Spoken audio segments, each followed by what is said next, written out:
Hello! In this video I will show you how to install ChatGPT Widget on ZTE Blade V70 Max.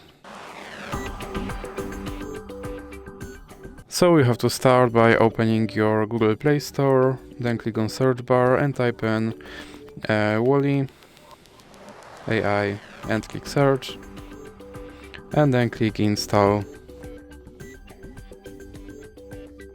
Then click open and click on this button to skip introduction, then click not now and click open permissions, then click here to allow this app to display over other apps, and now we can go back and click start. And as you can see right here there is my ChatGPT widget, and I can open him and I can tell him to do something.